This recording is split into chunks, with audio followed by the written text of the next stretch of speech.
चला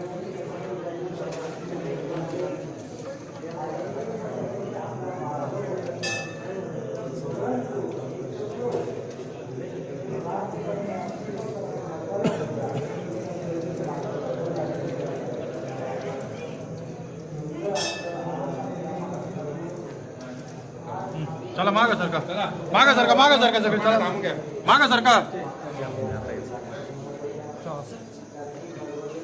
सरका माग आवाज थांबून घ्या सरका सरका थांबून सरका कोण मध्ये होणार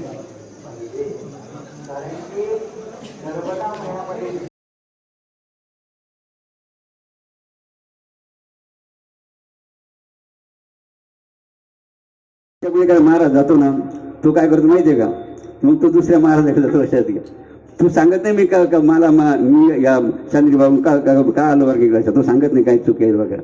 आणि त्यामुळे काय झालं, त्यामुळे काय होतं बघा, जो आमचे दुसरे महाराज त्यांना काय घेतात आपल्या बरोबर घेतात आणि त्याच्यामुळे त्याचा बघा एक संदेश वेगळा जातो. लक्षात घ्या, म्हणून बाबांची इच्छा आहे, काय इच्छा आहे की शांती बाबा कोणताही जर महाराज समजा तुमच्याकडे आला ना, त्याची मी चौकशी करा, तो का आला, कसा आला, काय बघा, काय त्यांनी काय चुकी लक्षात घ्या. आणि नंतर तुम्ही काय करा त्याला ठेवा, मात्र त्याची चौकशी न करता वा शांती बाबा आपण आला लयच आपण ठेवून गेला की ही अत्यंत चुकीची बाबा मुद्दा लक्षात द्या.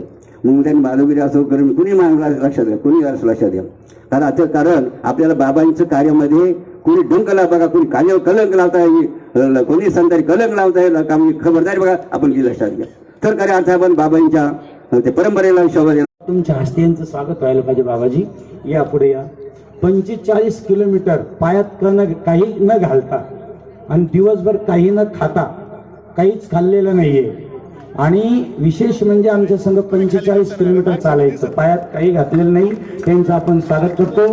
विशेष म्हणजे सहज आले परिक्रमाला. ते परिक्रमा एकटे सापडले आम्हाला. सापडल्यानंतर प्रयागला नेलं म्हणे मी संन्यास घ्यायलाच येईल, त्यांनी संन्यासही घेतलेला आहे. विशेष आहे. आणि म्हणून अशा एक महात्म्याचं आपण स्वागत केलं पाहिजे. खरंच पायामध्ये कुठल्या एवढा गरम याच्यात डांबरी रस्ता असो, डोंगर असो, कुठल्याही प्रकारचं पायात काही घातणारी उपवास केला.